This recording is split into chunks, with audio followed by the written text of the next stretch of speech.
کہتے سویرے سویرے آیا تو کہنے لگا حضور مجھے توبہ کرا دیں، آج کے بعد نہ جھوٹ بولوں گا، نہ حرام کھاؤں گا، نہ شراب پیوں گا۔ تو کہتے ہیں جتنے لوگ بیٹھے تھے کان کھڑے ہو گئے، کہا تجھے کیا ہوا؟ کہنے لگا 11-12 سال کا نوجوان آیا مجھے توبہ کرا گیا، چڑھتی جوانی، 11-12 سال 14-15 سال کا بچہ مجھے توبہ کرا گیا۔ تو کہتے ہیں ہم محب حیرت ہوئے کہ اتنا سا بچہ؟ تو کہتے ہیں کسی نیک باپ کا بیٹا تھا، کسی پرہیزگار ماں کا بیٹا تھا، گھر میں تربیت ہوئی۔ اتنے بچے تو خانقاہ بھی نہیں جاتے، اتنے سے بچے تھوڑی کسی ادارے کے فارغ التحصیل ہوتے ہیں، کس مدرسے سے پڑھے ہوتے ہیں؟ کہتے چھوٹی سی عمر۔ تو کہا جناب آپ کو کیسے ملا؟ تو وہ شخص کہنے لگا حضور کل میں گیا بازار، میں نے بغداد کے چوک سے 10 کلو مچھلی بھی خرید لی اور کچھ اور ضرورت کی چیزیں بھی، مہمان آنے تھے، وہ سارا کچھ خرید کے میں جب نکلا تو سامان زیادہ ہو گیا۔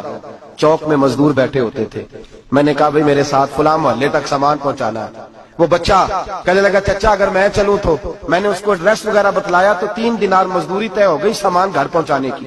کہتے میرے ساتھ وہ نکلا اور جب رستہ طے کرنے لگا تو رستے میں گرمی بڑی سخت تھی، ظہر کا وقت تھا، ذرا ہم نے چند قدم اٹھائے، 2-4 گلیاں گزرے تھے کہ اذان ظہر کی آواز آنے لگی۔ تو کہتے ہیں بڑی منت کے انداز میں، بڑی گزارش کے انداز میں میری طرف دیکھا، عمر چھوٹی سی ہے، کہنے لگا چچا اگر اجازت مل جائے تو میں ظہر کی نماز پڑھ لوں۔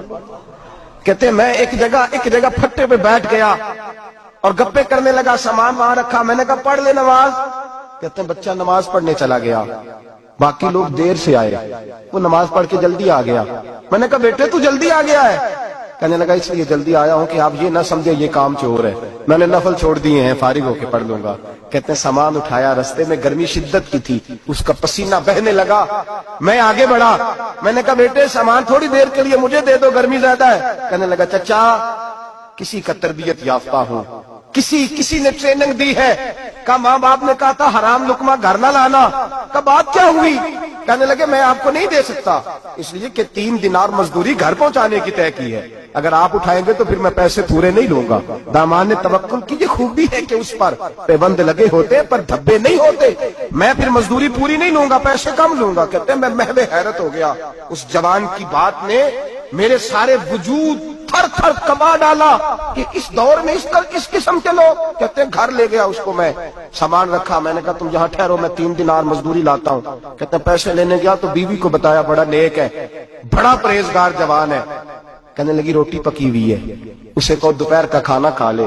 کہتے ہیں میں باہر گیا، 3 دینار تھمائے، میں نے کہا بیٹے ایک بات مانو گے؟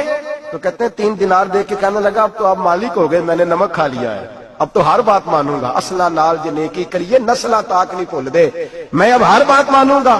تو میں نے کہا دوپہر کا کھانا کھا لو۔ کہتے ہیں اس کی گردن جھک گئی اور بڑے دھیمے لہجے میں کہنے لگا میں نہیں کھا سکتا، میں نے روزہ رکھا ہوا ہے، روزہ رکھا ہوا ہے، نفلی روزہ رکھا ہوا ہے۔ کہتے میں اور پریشان ہوا، میں نے فوری طور پہ سوال کیا کہ اب تو کدھر جائے گا؟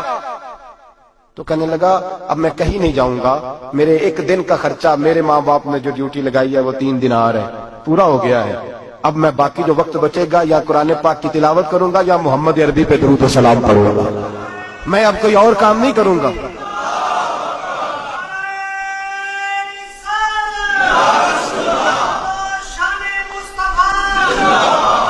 شخص کہنے لگا کہ میں نے کہا افطاری کر لینا، کہنے لگا مجھے مسجد بتا دو، میں جا کے اللہ اللہ کرتا ہوں، مجھے شام کو لے آنا۔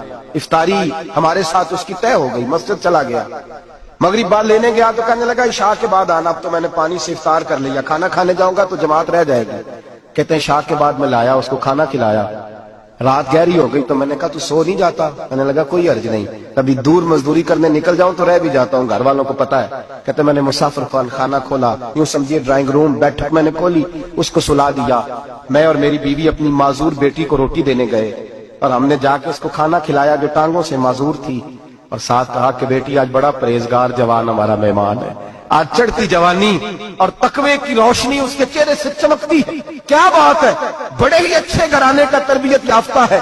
کہتے ہیں بچی کو کھانا کھلا کے لوٹے، اپنے کمرے میں سو گئے، بیٹی اپنے کمرے میں لیٹ گئی، ترس گئے تھے کہ بیٹی قدموں پہ چلے۔ تہجد کا وقت ہوا تو دروازے پہ دستک ہوئی، بڑی بے چینی کے ساتھ اٹھے میاں بیوی، کون ہے؟ بیٹی کی آواز آئی ابا جی دروازہ جلدی کھولیں۔ کہتے ہیں کلیجے پھٹنے لگے، ذہن بکھرنے لگے، سوچے ہیں کہ وہ 2-1 منٹ ہمارے اوپر پہاڑ بننے لگے، دروازہ کھولا تو وہ بیٹی جس کے لیے ترس گئے تھے کبھی چلے گی، وہ اپنی ٹانگوں پہ کھڑی ہے۔